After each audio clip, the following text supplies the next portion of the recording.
Hey, before you hang up, say this. Sure. This is Steve Pavlina, and you're listening to Vroom, Vroom, Veer. Do you want me to say it like that? You say it how Steve says it. Okay. This is Steve Pavlina, and you are listening to Vroom, Vroom, Veer. Perfect. Good. There Thanks, you go. brother. Later. Okay. All right. Take care. Bye. Bye. Are you ready to thoughtfully steer away from your revved up, frenzied, and far too often scripted life? Then welcome to Vroom Vroom Veer with Jeff Smith, where he guides you down the road differently traveled by sharing unique experiences with guests who have managed to shift away from a life stuck on cruise control and veered their way into a more authentic and fulfilling one in all sorts of interesting and kind of remarkable ways. Get ready to Vroom Vroom Veer with your differently traveled road chauffeur, Jeff Smith. Hello, Casey and Natasha. Thank you so much for being on my podcast. Hi, thanks for having us. Happy to be here. All right, let's get into it. So we just had a little pre-show chat, and we'll talk through your bio instead of reading it. So you both co-host the Conscious Living podcast, and everybody can find that at caseyplusnatasha.com. Did I get all that right? Yep. Yay! All right, I'm swinging for the fences now. And for the day job, Casey is a licensed carpenter and owner and president of Cornelius Gray Construction there in Ottawa, Canada. I got all that right too, right? Correct. We're branding ourselves as the Conscious Builder. The Conscious Builder.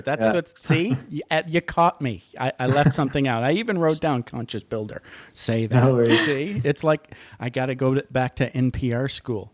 Okay, so all right, and Natasha, you're a child and family therapist, and you also are the author of a children's book or several children's books. Just one children's book as of yet. So far.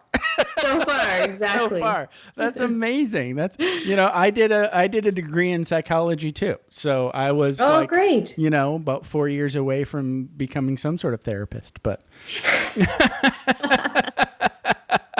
okay. Well, we all are in our own way. I just had this epiphany this morning, but I'm going to save it for later. Remind me to tell you about my epiphany in therapy. Okay. Okay, cool. All right. So Vroom Vroom Veer is talking about your life through the lens of vrooming and veering. So a vroom is sort of like when you've made a decision and you're flowing, right? And you're just, on the bad side, it's kind of like you're a little bit sleepwalking, but on the good side, you found the thing that you really like and you're moving forward in that. And then something comes up to make you wake up a little bit and change direction on the road of life. So let's go back in time a little bit and start talking about, say, like before you guys met. How did that happen? Yeah, let's start there. How did you guys meet? We'll make it like a dating show. Okay, cool. So Casey and I actually met through a mutual friend. So a woman who Casey went to high school with, I met in university doing my undergrad. And both of us were single at the time, and she thought that we would be a good match. Anyways, I was in construction, right? So I was bugging all my girlfriends at the time, like, you got any friends for me? You got any friends for me? Right? So right. Okay. She's like, yeah, actually, I do have somebody. Yeah, exactly. That's pretty funny. So you guys met in college through a mutual friend? Yeah. Okay. Now, was it one of those things where you were like set up? Kind of. Those are kind of weird, right? Yeah, well, it was actually being in Canada. We are obviously big hockey fans. And so it was during playoffs when we all met at a local pub, and that's where Casey and I met, and the rest is history. So it's about 10 years, I guess, now. Yeah. Wow. So you guys have been, how long have you been married? Well, we've been together for 10 and engaged for 5 and married for 3. Yeah, just past 3. So we did a long engagement. There was a lot of stuff that we could get into later because that's kind of some Part of our of the- stories that yeah, we'll yeah. share with. Sure. But yeah, we definitely made sure we knew each other quite well before we got married. No, that's a good idea. It's a Yeah. huge deal. Yeah, yeah. So okay, so all right. So how did you guys get into the consciousness gig? I mean, everybody comes at it like from a different angle, I guess. But was there one moment for each of you that you said you would say is sort of like set you on this path of sort of like being more conscious? Well, I'll just start by saying Sure. a few things, and then I'll have Casey kind of take over his Okay. perspective. But for myself, I've always been a huge seeker of personal development and personal growth, and I'm always learning about what's this all about, right? What's this all about, this thing called life? And so I read a ton of books, and Casey actually got me this book. It's actually by Jack Canfield called The 10 Principles of Success or something like that. I think it's just called Success Principles. Either way, you can find it. Yeah. We'll figure it out. And so I read this book, and in this book there was a resource for this conference. Actually, it was Anthony Robbins' Unleash the Power Within program. And right at that time, Oprah was doing his program. Wow. And I looked into it a little further, and I thought, maybe there's something here. This could be fun and interesting. So I just threw it out to Casey. You'd be interested in doing something like this? And him being, the flexible man he is, he said, "Oh, sure, why not?" So, I had no idea what I was saying yes to. I said, yeah, sure, I'll go with you. Yeah, so Right. we You're went. like yes, nod. Yeah. Yeah, done just kind of appease me, Sure. and long story short, it was simply life changing, the event, and we left it different people, and the direction that our lives have taken since are completely different than the direction where we were headed. Not to say that direction was bad or anything. It was very different. We were so where were grateful you for that headed? Where were you headed? We were kind of headed for what Casey and I like to call the rat race, and being really not knowing why we did what we did, and just kind of chasing the titles and the money and prestige and the prestige and the significance and all this, but really not having a clue as to why. Yeah. And We loved what we were doing, but we didn't know why we loved it or why we were doing it. Yeah, sure. No, I totally get it. Yeah. So luckily we figured that out pretty soon, and we realized that, like, okay, well, what do we really want? What are we actually after? And the whole, I guess your question was about how do we get into the consciousness part.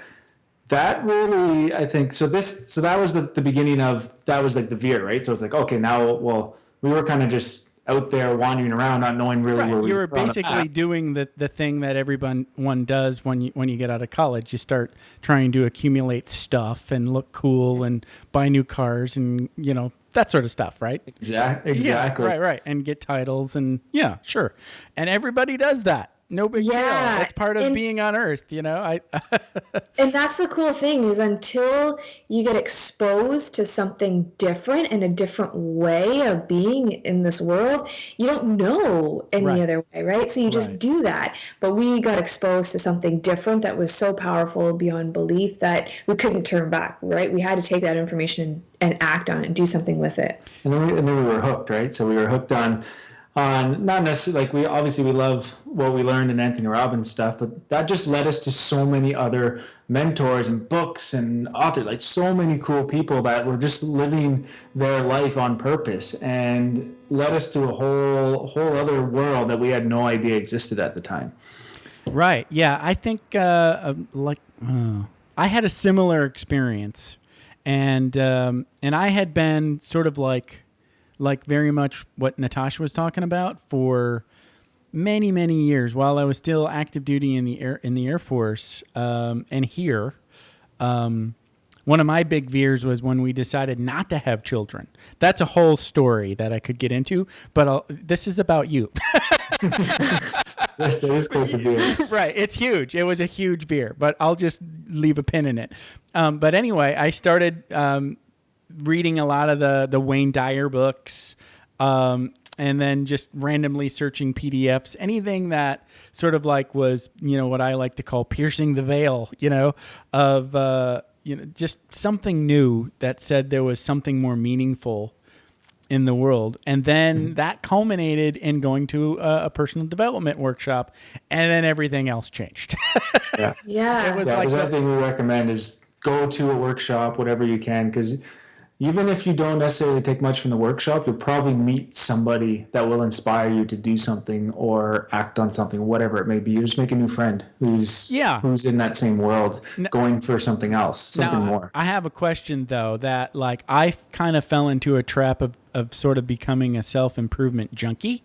So I like to warn people against that. It's okay a little bit because you get so excited. You want to go to everything all at once, and it's such a different world and exciting. But after a while, I found myself having to dial back on the at least on the conference workshop attendance kind of thing, because then you actually need to put time into doing what you actually learned. You have to implement. Yes, you have to implement instead of and instead of just staying. I've got like several friends that when I see them, I'm like, you need to dial back. Don't you think you need to dial back a little bit?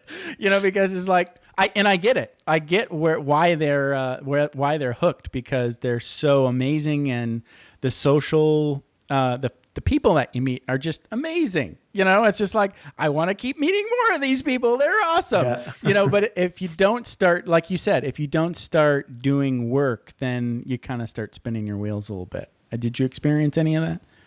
Oh yeah. Yeah, absolutely. Okay. All right. Well, there you go. Yeah. See, it's shared experience. Absolutely. I like it. Okay. But ultimately that got us to where we are now, right? So it's all great. It's all part of that learning experience. It is. And there could be worse things we could be addicted to. Right. Totally true. Yes, that's the best. So, okay. So now let's talk a little bit about your, the conscious builder stuff, because I have a question. Because the laws are different, obviously. So you can only really answer about what it's like there in Canada. But as far as I can tell, like if I just want to go to Home Depot and buy a bunch of tools, and I can do anything I want in my house, and I don't have to go get a license or anything else, right? Correct. Okay. Do whatever you want to. Right. You can do that. You can do that here too. Right. So, but then if you want to pay somebody to do all that, then it's a big deal. Yeah. Okay. So, sorry, go on. No. I just wanted to confirm that, because I'm totally not handy. If I ever want anything done in my house, I either hire somebody or get a buddy. Yeah. And that's kind of the way we were always recommend, is that if you know how to do it, then great, you can save some money. Absolutely. But, obviously do it safe. I'm a carpenter by trade, like you said, and, I'm not going to touch electrical. I'll call my electrician, because that's what he does. He's good at it, and I'll pay him to do that. I'll stick to my carpentry work. Right. I'm not going to do plumbing, because I'll call my plumber, and he's good at that, and he likes doing it. I don't really like doing that.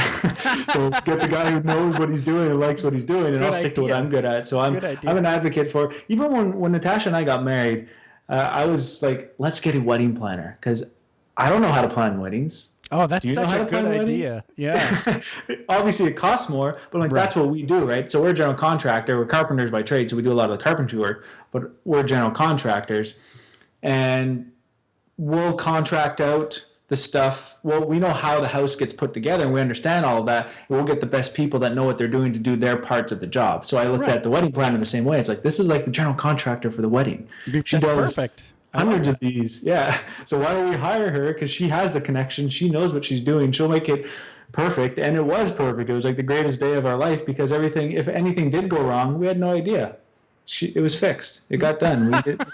That's the best. You're a lucky dude. You're very smart. Yeah. It's all about delegating what we don't want to do or what we don't like to do. Amen. Yeah.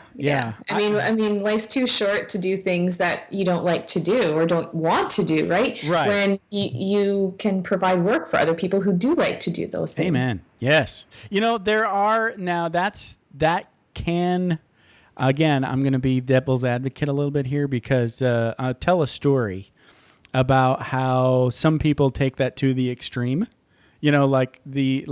Let's say you have this intention that you want to travel the world, but you never ever want to go through immigration or border patrols. It's not going to work. You get where I'm going? Sometimes there's necessary consequences that aren't necessarily all that fun, included Absolutely. with things that you want to do. Yeah, and I think that's Yeah. and I think that's where the why comes into play, your purpose. Because if people look at, for example, look at Oprah. You see her on stage and she has all like millions and millions of followers, and everyone's like, "Oh, I wish I was Oprah. I wish I was Oprah." But the times that people see Oprah, that's probably like less than a percent of the time of what she's doing. Like, look at all the work that she put in, all the lawsuits she has to deal with, all the prep work, all the interviews, whatever it may be. I bet you if anybody took that famous part out of the equation and then TV part out of it, I bet you most people look at her life and be like, I don't want to deal with that. Yeah. I think most people, if they actually got a day in the life of Oprah, they probably wouldn't want to be Oprah anymore.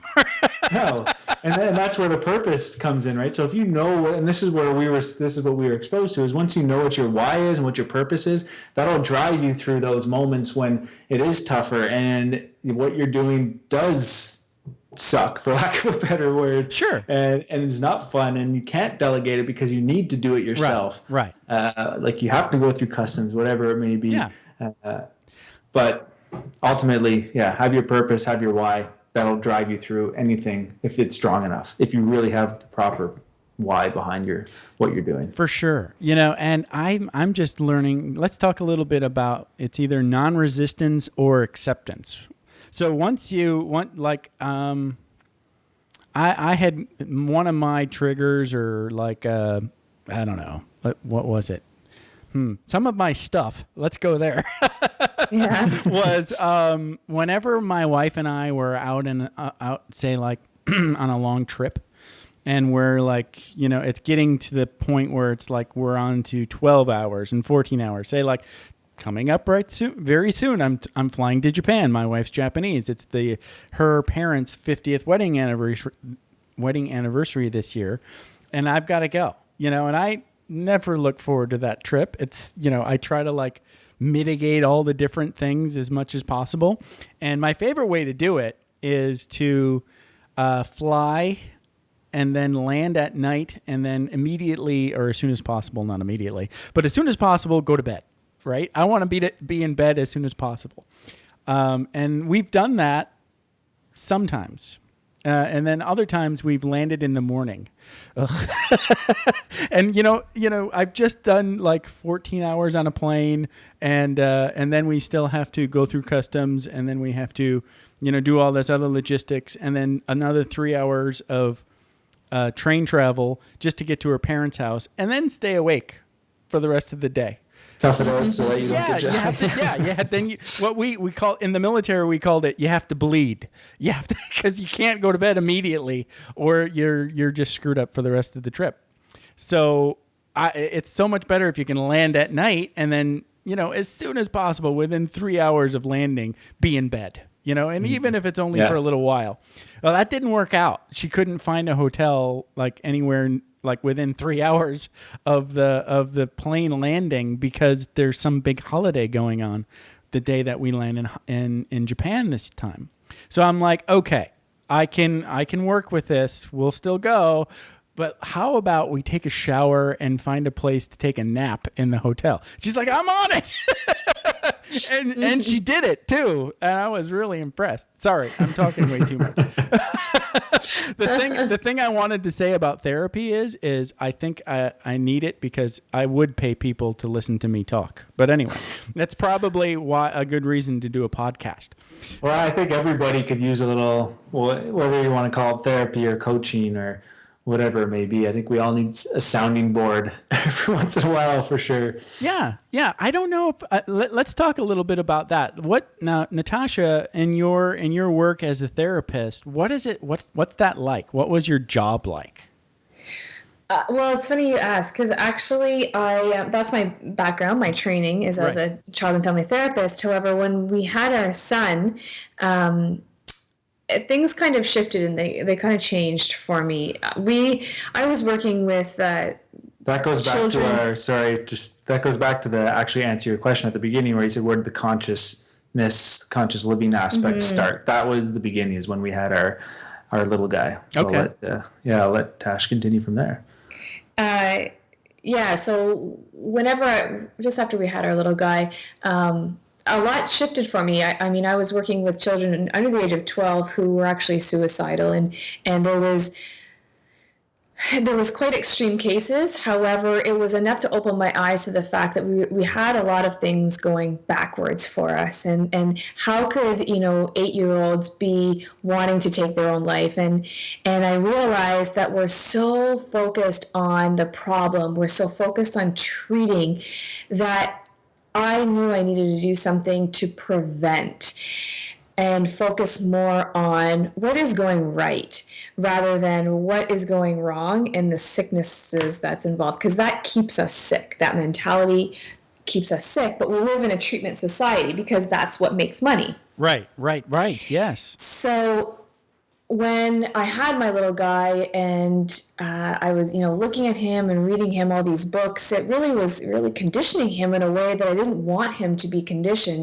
They were telling him who he should or shouldn't be and what he should or shouldn't do. And then I got thinking about my own life, and I realized that I didn't want my son to look at me one day and say, "Mommy, why didn't you be everything you could be and do everything you wanted to do?" I knew I had to do it. And by doing it, he would naturally follow suit. Right. And so that's what kind of prompted the book, which is basically, it's question-based, because as therapists, that's what we do, is we ask questions, because we do this to break people's patterns, right? Right. Okay. And so the book itself is question-based. So the hope is that it just plants little seeds for children to think about themselves or see themselves perhaps differently than what the culture has maybe told them they should or shouldn't look like, or look like, for that matter. So that's kind of the beginning of that. And then, fast forward a few years later, we thought, why not expand this whole kind of consciousness, this awareness to people's, life into every aspect, so adults as well as children. And so now I'm actually not in the therapy room working with children and families. I'm actually focused on the podcast, as well as getting some other good content and creating some workshops and stuff like that can actually focus really on the gifts and the uniquenesses that we all have, and helping people extract them. So having them become aware of it, right? We're so conditioned and unconscious of who we really are, and we really just want to wake people up, just as we were woken up to our why and our purpose. And the beautiful thing is we create it. We create it, but we're not taught that. We're not taught that we get to choose. So we want to really just empower and inspire people to choose, create their life. And this is what we base our life around, is that prevention lifestyle. It's how do you keep children from even getting to the therapy room in the first place? Yeah. How do you keep people from even getting into the hospital in the first place? Like, if you're in an accident, obviously there's a place for a hospital, but like, how do you keep people from getting cancer in the first place? There's what's actually preventing the cancer as opposed to treating the cancer once it's already there, for example. Yeah, it's almost like have you guys had much exposure to Chinese-based medicine? Somewhat, yeah. I'm actually just reading the China study right now. Oh, neat. Wow. Yeah. I've heard so much about it. So. I learned, I went to massage school a couple of years ago, and it was amazing, so much fun. And so during our Eastern massage block, we learned just a tiny little thin veneer of Chinese medicine. And it's all about what you were talking about. It's about working with the body and the mind, and if you believe the spirit, working with them to promote, and support its natural function. Yeah, it's a holistic Exactly. approach that we need to start really focusing on. And the great thing is there's science to back this up now. Oh, yeah. With technology, we're able to actually scientifically prove that holistically it's a system, right? It's not just one thing, which is such as the physical body that causes illness. It's it's the whole picture. It's the whole human being. Yeah. So Fascinating stuff. Let's talk a little bit about I know it's some of your favorite topic, but let's talk a little bit about your practice for mindfulness or meditation. How do you guys increase your own self-awareness? We're a little bit different, the two of us. I start every day with a meditation. Okay. And I end every day with a meditation. Although I start every morning with a really brief prayer. And the prayer is very basic. It's, who would you have me meet today and how would you have me serve them? That's as soon as I step feet onto the floor. And normally it's due to, my 2-year-old crying because he wants out of his bed. So it's everything has to be brief. yeah, exactly. So that's why I don't meditate in the morning. I do it at night whenever I have that time to myself. That's great. And I start, like I said, I start the day off like that just because my days definitely can get a little hectic and be, veer off course.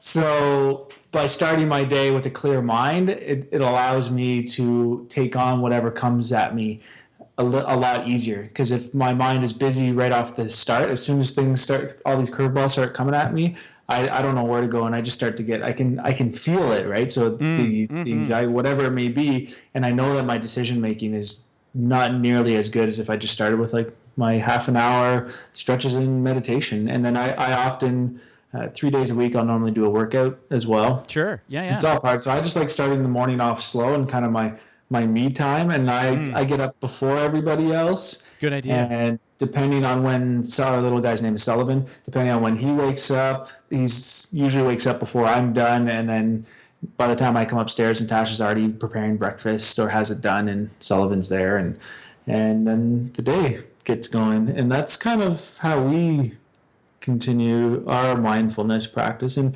really it kind of goes out throughout the entire day so it's being aware. Right. Let's talk. Go ahead. Yeah, bringing those or extracting those moments of presence within the day are key, and to really kind of take a breath and enjoy the moment, because that's all we have, right? Is just this right now situation. And in the evening is kind of my practice. So I do work out a few times a week as well, and then practice yoga, and we read a ton. But I think being inspired, we listen to a ton of podcasts, and so we use our vehicles as universities too. And anytime, like I'll be cooking dinner and I'll be listening to a podcast. Like anytime I can immerse my mind with inspiration, I'm there. I'm right there, because I mean, you're the average of the 5 people you hang out with, so choose wisely. Right. That includes books. That includes books and podcasts. So Casey and I, that's one thing that we do quite often is we immerse our minds with good things. We never listen to the news. We never watch TV unless it's a documentary or a recommended movie. Or if we're looking for something specifically in the news. So if we want something specifically, we'll search it, as opposed to just watching the news to watch the news, and then you get bombarded with all the bad news. Yeah. And you're like, and then you kind of have you want to mute the advertising because you don't need new shoes. Yeah, just everything, right? We don't even, it's so unconscious that we don't even think about the effect that this stuff is having on us. And I mean, it's designed to make you not like your life, so you'll go buy a product. Right. And you're unconscious of this, so you don't know that that's happening. So we just choose now not to even expose ourselves to it, because it does affect us unconsciously. So even when you go to buy that next product, just before you buy it, ask yourself, do I really need this product? Right. And if you actually stop for 2 seconds and think about what you're buying. So what if it's something, obviously if you're buying food or something, you're going to need food, but if you're buying a product for whatever it is, a little gadget or something, ask yourself if you really need it. And it'd be quite interesting, the answers that come to comes to your mind. Yeah, I used to have a boss who used to say, "This weekend I'll be doing retail therapy." Right. So he knows he needs to go. It was or a he's she, but yeah, or she's yeah. wanting to go shop. Yeah, but really, like, why? I Right? think- And like yeah, questioning yeah. that, like that's a lot of really interesting information that she shared with you. I would, me, I would have like dove right in and been like, oh, tell me more. let's do this here now. I remember that sort of like that shakedown for me. What that was like, when you actually. Oh, this was kind of like when I was young and I had like still in my 20s and I'd run up my credit card and I'm like, what the hell am I doing? And I realized that at a very young age that, stuff doesn't make you happy. Mm-hmm. Right? Yeah. Yeah. It's a mind shift, man. It's a total mind shift. Even, Christmas and birthdays and all this stuff where we accumulate stuff. Casey and I, we work really hard with, our family members and friends where we say, like, don't get us stuff. We don't need stuff. Yeah, it's hard. And it's a mind shift, right? Yeah, and then, it is. It's tough. But There's a cool video actually I saw yesterday, and I don't know if you saw it, sweetie, but it's a video by, I think it's IKEA that does it. And what it is for those of you, I'm going to ruin it for you guys because it's pretty cool. But you can go watch it. It'll probably still have the same effect on you. But I think it took 12 kids, and they said, okay, write a letter to Santa. And then the kids all start writing all the stuff that they want and, tell us what you want from Santa. And they write it, and it's all like these toys and sort of stuff, right? Mm-hmm. And then after they go, okay, well, they want you. I'm getting goosebumps just telling the story. And then they go to the kids, and they say, well, now write a letter to your parents. What do you want from your parents? And they all started writing, I want you to spend more time with me and things like that. So it had nothing to do with stuff. Wow. And then after they gave the letters to the parents, and the parents obviously were like, holy crap. And they're like, well, did you know this? Did you know why they're saying this? And all the parents are like, yeah, I completely get it now. And then they went back to the kids and said, if you only got to choose one letter, which one would you choose? And then obviously the kids say the one to their parents. I thought for sure it was going to be Santa. Well, at least they only showed a few kids saying the one to their parents, and who knows, maybe it was the Santa for some. But it was pretty powerful. No spoiler alerts on whether or not there's a Santa or not, please. Yeah. I'm still holding. If there's any on kids watching it or listening to this is an occasionally explicit show, so I hope there's no kids listening. Yeah, that whole like drumbeat of consumerism is just like, it's really hard to get over. But once you do, I don't know, it feels so much better. I've been doing that media fasting, what you're talking about. So now, like, if I want to watch TV, it'll be sort of like streaming without commercials. But I go and look at the show I want to watch when I want to watch it, not like, oh, I'm just going to turn the TV on. I haven't done that in a very long time. And when occasionally in the morning I want to check traffic, and then I mute when the stupid stuff comes on, or change the channel. So it's like strategic use of media. Yeah, and I think that's key, right? Is the word strategic. So it's being aware of what you're exposing yourself to, and recognizing that there is going to be a consequence and a reaction to everything that we do. So why not get clear of what it is you want to experience, what you want to expose yourself to, and then make it happen. But the problem is that we don't give ourselves that opportunity to explore what we want to experience, and therefore we don't really know what we want to experience, right? Right. So we let the greater culture tell us. Yeah, right. Right? So it's becoming aware, and awareness is just so important. Yeah, go ahead. I'm going to say, if there's anything, I'm just kind of writing notes here as we're talking, and there's probably there's 5 things that we do that really keep us at the top of our game and keep us awake and conscious, as we like to say, right? Right. So if you can get rid of all the news, and I don't want to say go do all 5 of these things all at once. These are just. But if you can start with any one of these might you'll help. notice drastic change. Yeah. Sure. And so one would be no media, like we were saying. Don't watch the news. Like go on a news diet for 10 days and tell me how you feel after that. Right. I bet you. And don't and when people start coming to you, because you know what, if something really bad happens, you'll know about it. Somebody will post it on Facebook. Oh, yeah. Somebody will mention That's it to you. We don't miss anything You because really somebody's don't going need to to tell us. know. Yeah, you're right. Yeah. Yeah. Like a friend will like email you if something is really important, or call you. Exactly. Somebody will call you if it's really important. You'll know. You'll find out. Yeah. Second thing would be meditate, for sure. Like For sure.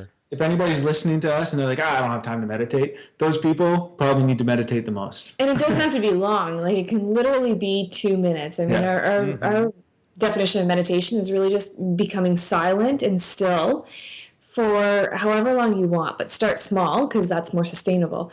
But it's really just quieting everything. We have 10 tips that we created a PDF. We can give it to you, or you can go to your website. People can download it. It's free. For how to meditate with like no extra time. There's so many different opportunities throughout a day. Yeah. Somebody, like, out of those 10 things, you could use at least 3 of them probably throughout your day if you really wanted to. I like listening to like spa music in the car. Yeah. That's one of my favorites. Yeah, I mean, Yeah. We'll have to add that one to the list. Because it doesn't necessarily need to be spa music, but something without lyrics, because if it's lyrical, then I'm engaged. That's sort of like part of my brain that wants to sing along is now distracted. Yeah, I completely agree with you there. Right. So what are some of those other 5? Yeah, the third thing would be, this is in no particular order, but third thing would be to move. Just move more. Most of us sit, including myself, most of us sit at a desk the majority of the day. Just get up every hour, and you'll hear all sorts of people tell this. Just set an alarm, or I think there's apps. I actually don't use this. I was thinking about looking into it because I was reminded again this week. But there's apps out there that will you work for a certain amount of time, and then it like locks your computer for like 10 minutes. I like the. Have you ever heard the suggestion of getting some sort of standing desk situation? Yeah. If you can work so that great. out. We were just talking about that yesterday, actually. And so instead of say like every hour you stand for 50 minutes and then you take a 10-minute break if you need it, Right. And then while you're standing, I've been doing this at work because I've been doing a lot of computer work, which is really easy to do sitting, right? But just so happens I've been what am I been doing? Updating Chromebooks. Well, you don't even have to plug those in. You can just plop them right on top of the cart where you pulled it out of and start working. So that makes it a lot easier. Now, some computer work, you actually have to get down there on the keyboard, so it takes a little bit more thought and work. But I can stand more often. It just takes a little bit of effort. Yeah, and to add to, standing and working, just do a little tiny bounce. Right. And that will actually detoxify your lymphatic system. Yes. And it's so easy. It not only does that, but it also gets blood flowing, and it just brings more creativity to your workspace and your mind. It's incredible. I do a little dance because if I don't, my feet start to hurt. Yeah. Just getting that moving. Whatever works. That's the cool thing is just start playing around with it and do whatever works best for you, right? But if you're moving, that's gets blood flowing, that gets the lymphatic system going. I'm still having a fight with my wife about I want to get rid of the couch. But she likes to nap. Let me know how that one goes. Yeah, I know. My protest will be I'll just not sit on it, I guess. There you go. There you go. I have to admit, we do move a lot too, but I do enjoy the couch, especially after busy days. It's nice to relax, and that's usually where we read the stories to our little guy. So nice. So that was 3. What's number 4? Number 4 would be order. Yeah, no particular. The fourth one is eat more leafy green vegetables. Amen. Natasha can speak more on this, but we're not saying, we're pretty, we eat healthy. We don't eat meat. We don't drink alcohol. We do eat fish, but for the most part, we eat mostly vegan raw. And we're not vegans because we eat fish and we do have dairy every once in a while. We just don't like labels. So Right. we absolutely hate labels. And so all we do is we go with how our bodies feel, and we feel a heck of a lot more energized when we eat live food. We start with green smoothies every morning. So we have green Thanks to Natasha. smoothies. Yes, we have green smoothies every morning, and Green smoothies are the bomb. I love green they smoothies. are. And what a great way to start your day. I remember I was listening to a podcast, and there was someone who was saying, if you start your day with a green smoothie, you'll have a green smoothie type of day. If you start your day with a big donut, you'll have a donut type of day. And it's so true, right? It's a snowball effect. Right. So we start our day with green smoothies, and it's amazing how incredible our body feels, because we don't even have solid foods necessarily in our systems until, well, in my case, lunch, and in Casey's case, he eats mid-morning-ish for a little snack. But it just gives your whole digestive system that much longer of a fast before it has to really work. But you're still getting nutrients. So, are you putting any protein in your green smoothie? We sometimes do.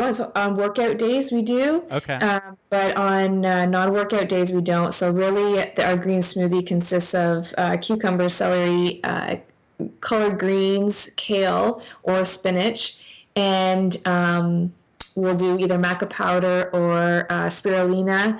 And to sweeten it, we'll do either berries or banana. Yeah, I have to have the banana. Yeah. The banana gives it that consistency that's creamy. Yeah, you can also do I'm a big consistency avocados. person too. You can also do avocados to give you that creamy consistency, and that's a really good. I tried avocados. addition. I can never get them to stay good in the fridge. I know that's a challenge for me. Yeah, eat them faster. Yeah, Right, you have to eat them faster. You got it's a challenge. Avocados are a challenge for me. I guess I just whenever I get them, it's like now I'm scared because I think it's gonna go bad and I'm not gonna eat it fast enough. Anyway, Well, you can freeze them too. you can freeze them. You can freeze them, so freeze them Wow. whenever, if they do start going bad and you're like, I missed my opportunity, throw them in the freezer and then put them in a smoothie, a Like few the weeks next down day the or road. something. Yeah, and Yeah. it's, you never know it in a smoothie, right? You can't Right. taste it. Can So you cut them and freeze them? Like, I know if you cut an avocado and put it in the fridge, it'll turn brown. But can you cut it? You and have to freeze leave the pit in there. you have to leave the pit in there, and if you don't leave the pit in, then it goes browner faster, yeah. Right.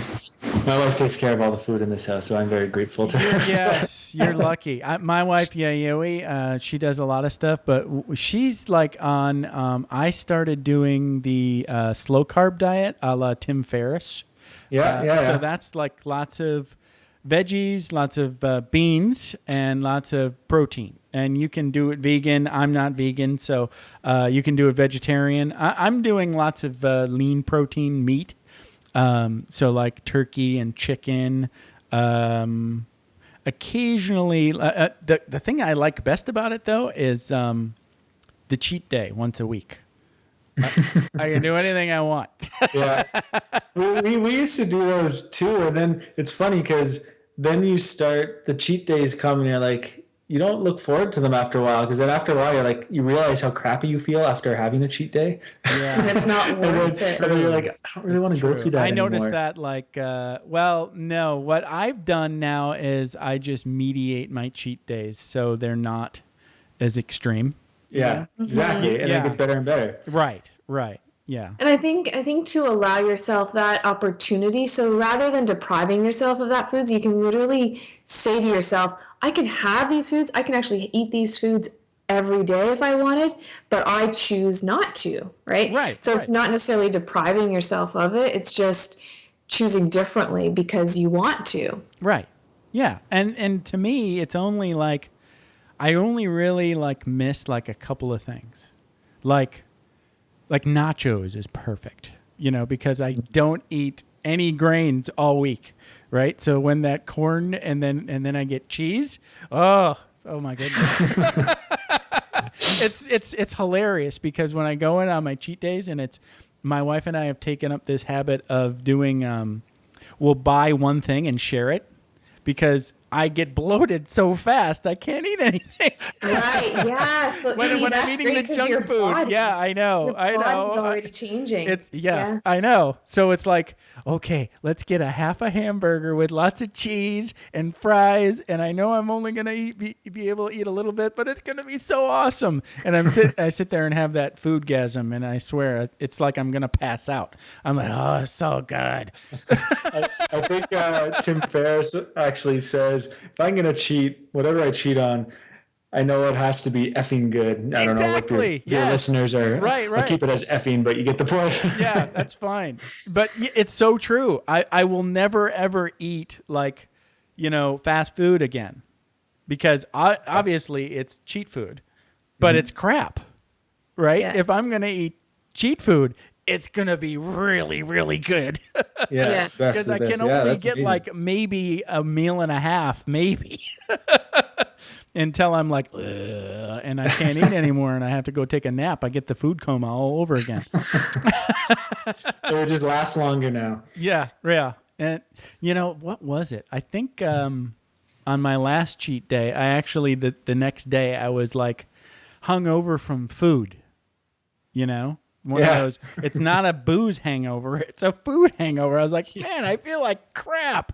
Yeah, and it so lingers too, literally for a few days. Right. You're like, I used to function like this all the time. Used to And be that's my the normal. scary This thing used to is be my people think normal. that that's normal and that's how they should be feeling because they're literally functioning like that. Until you get on the other side of a test, some sort of experiment where you actually change and do something different, you have absolutely no experience of what healthy is. It's kind of like the whole psychology of your life too, right? Like we were talking about, until you know a different perspective, that's all you know. Yeah. Right? So it's same with food. Until you actually feel different and notice that, then you're more likely to change and continue to feel that way. But be wary too is if you change your diet, no matter what it is, whether it's good or bad for you, and that's different for everybody.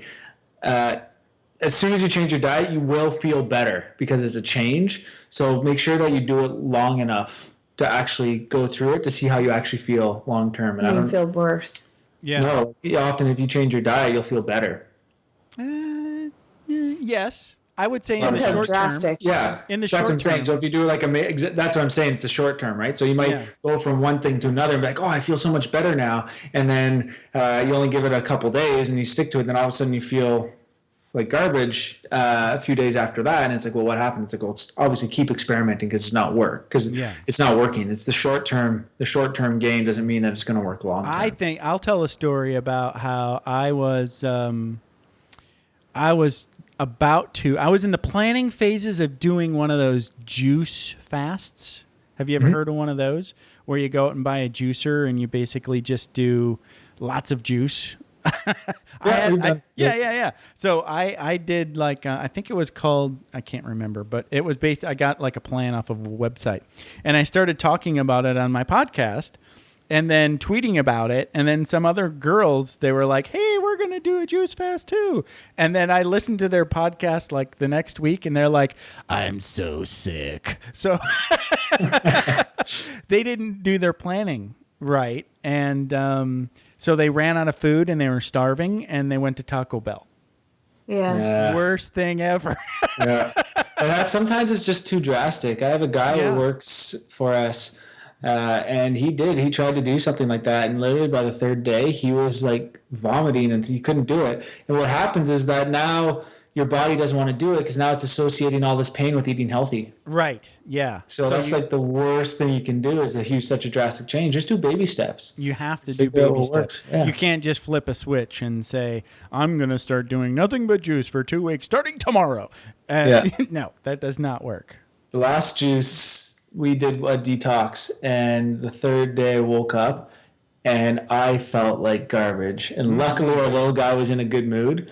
But from when we woke up to when I actually got something in my body, like I was good after I got something in, and I stuck to it, but I felt so bad, like up there with one of the worst hangovers I've had in my life. Those detoxes are brutal. Yeah. And then we eat healthy to begin with, so I couldn't imagine somebody who eats fast food regularly and that sort of stuff, and then going through a detox. Like, no wonder they don't. they don't stick to it. Yeah. Which is really important why you need to eliminate, all those toxins too from the body, because the body will reabsorb them if they're not eliminated. So the last point is drinking a ton of water. Like, Was that number 5? that's number 5, baby. Yeah, number 5, just drinking water. That's the only thing we drink in our house really is water. Or we have a juicer, so we do juice, but we drink water. That's it. And I love coffee. I love coffee. But I drink it black, so I'm not putting anything in it. I've If that been, makes I've it been better. doing Tim Ferriss likes cream, heavy whipping cream in his coffee. So I've been doing that. But I mean, what's the smallest volume of whipping cream that one can buy? Remember those little boxes of milk that we used to get for in school? That's the size of whipping cream that I go through in a week. Yeah. So it's just a little flavoring and fat, and that's theoretically good for the brain in coffee. Well, dairy, however, causes a lot of mucus in the body, so Yeah, it is you're right. quite acidic. But something, if you're looking for a little flavor, you could try, and I'm pretty sure Tim Ferriss actually does this as well, coconut oil. And it will I've give you a heard little that. sweetness too. Yeah, I've heard that. Now I used to do coconut oil in cooking. Is it the same coconut oil? It's the stuff Yeah. that is Yeah. usually liquid but sometimes solid.